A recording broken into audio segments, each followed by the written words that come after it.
Hi friends, ఇవాళ మీకు ఒక రెసిపీ చూపిస్తున్నాను. అందరూ బాగున్నారు కదా ఫ్రెండ్స్? నేను బాగున్నాను. ఇవాళ కాలీఫ్లవర్ టమాటా మసాలా కర్రీ ఎలా చేసుకోవాలంటే చూపిస్తాను. చాలా టేస్టీగా ఉంటుంది ఫ్రెండ్స్.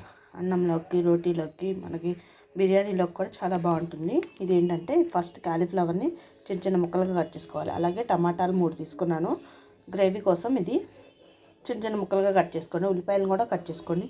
అలాగే పచ్చిమిరపకాయలు నేను కట్ చేసుకున్న తర్వాత మీకు మళ్ళీ చూపిస్తాను.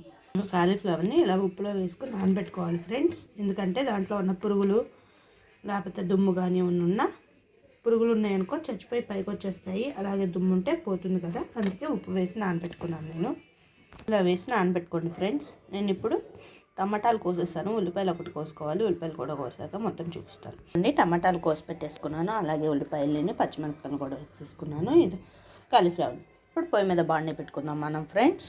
నూనెగా అయిపోయింది ఫ్రెండ్స్.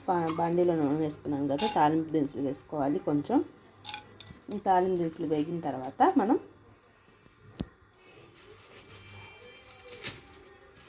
అప్పుడు ఉల్లిపాయ పచ్చిమిరపకాయ వేసుకోవాలి. వెల్లుల్లిపాయ కూడా వేసుకోండి ఫ్రెండ్స్, చాలా బాగుంటుంది కూరలో. నూనె కాగేటప్పటికి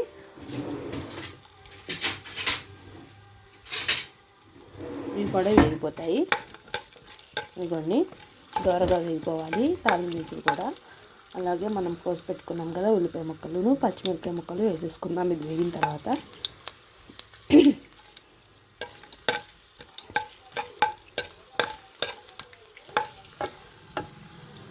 ఉంటుంది. వేగిపోయి చక్కగా మనం ఇప్పుడు ఉల్లిపాయ పచ్చిమిరపకాయ ముక్కలను కూడా వేసేసుకుందాం. 2 వైపులా వేయించుకోవాలి. ఉల్లిపాయను అయితే ఎప్పుడు ఒకే స్టైల్లో కాకుండా ఇలా కూడా చేసుకోండి, బాగుంటుంది. పచ్చిమిరపకాయలు వేసేసుకున్నాను. అలాగే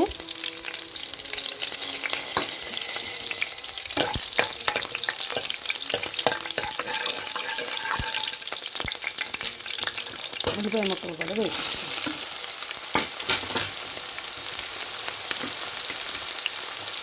గోల్డెన్ బ్రౌన్ కలర్ వచ్చేదాక వేయించుకోవాలి మనం.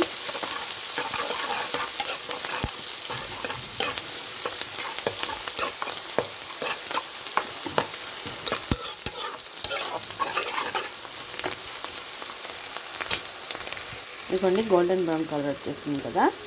ఇప్పుడు మనం ఇందాక శుభ్రంగా కడిగి ఉప్పులో నానబెట్టుకున్నాం కదా కాలీఫ్లవర్ని కూడా వేసేసుకుందాం.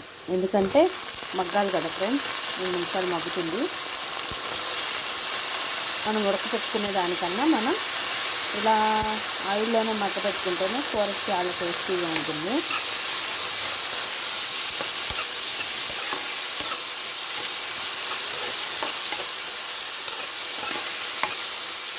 రెండు నిమిషాలు మూత పెట్టి మగ్గ పెట్టుకుందాం. ఆవిరికి చక్కగా ఉడికిపోతుంది, మెత్తగా స్పాంజీ లాగా.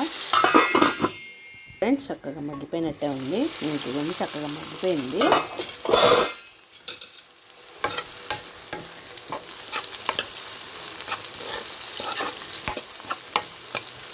ఇప్పుడు మనం ఇందాక చిన్నగా కోసి పెట్టుకున్నాం కదా టమాటాన్ని. నేనైతే 3 కోసుకున్నాను అన్నాను కదా. మీకు ఇంకా గ్రేవీ కావాలంటే ఇంకొక 2 వేసుకోండి. అవి కూడా రెడ్గా బాగా పండిపోయిన టమాటాలే వేసుకోండి ఫ్రెండ్స్. పచ్చిగా ఉన్నాయంటే టేస్ట్ ఉండదు. ఇలాంటి రెడ్ కలర్లో ఉంటే వేసుకోండి. మూత పెట్టి కాసేపు మగ్గనిచ్చుకున్నాం మనం టమాటాని కూడా.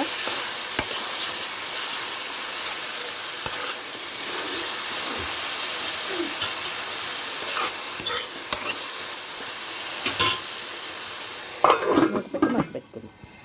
చూద్దాం ఫ్రెండ్స్. టమాటా కూడా చక్కగా మగ్గిపోయింది. కాలీఫ్లవర్తో పాటు టమాటా కూడా చక్కగా మగ్గిపోయింది. ఎంతో సేపు పట్టలేదు కదా ఫ్రెండ్స్, 5 నిమిషాలు మగ్గిపోయింది.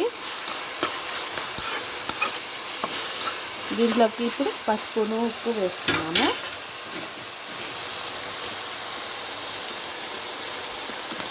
పసుపు వేసేస్తున్నాను. అలాగే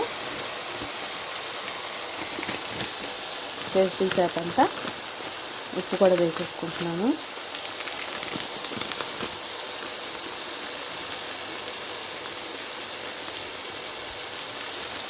ఉప్పు చేపంతా సాల్ట్ కూడా వేసేసుకున్నాను కదా.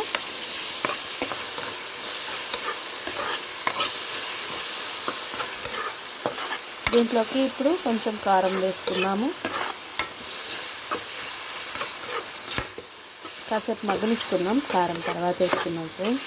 మనం వాటర్ పోయాం కాబట్టి ఈ టమాటాతోనే కర్రీ మొత్తం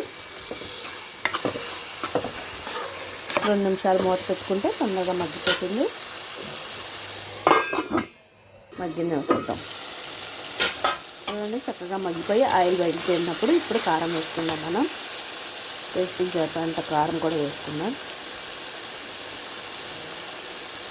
మా కారం స్పైసీగా ఉంటుంది ఫ్రెండ్స్, అందుకే తక్కువ వేసాను. చాలా స్పైసీగా ఉంటుంది కారం.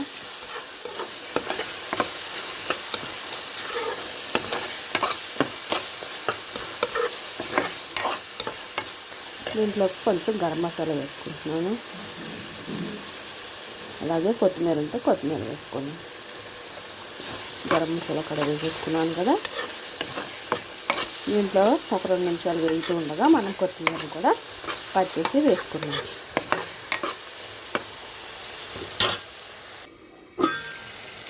ఇప్పుడు కారం కొత్తిమీర కూడా వేసేసుకుంటున్నాను. కలుపుకోండి ఫ్రెండ్స్. అంతే సింపుల్గా, ఎంత సింపుల్గా మనం టమాటా కాలీఫ్లవర్ మసాలా కర్రీ రెడీ చేసేసుకున్నాం. ఇంకా గ్రేవీ ఎక్కువ కావాలంటే మాకు చెప్పాను కదా 2 టమాటాలు ఎక్కువ వేసుకోండి. అంతే ఫ్రెండ్స్. ఈ వీడియో కానీ మీకు నచ్చినట్లయితే లైక్ చేసి షేర్ చేసి సబ్స్క్రైబ్ చేసుకోండి.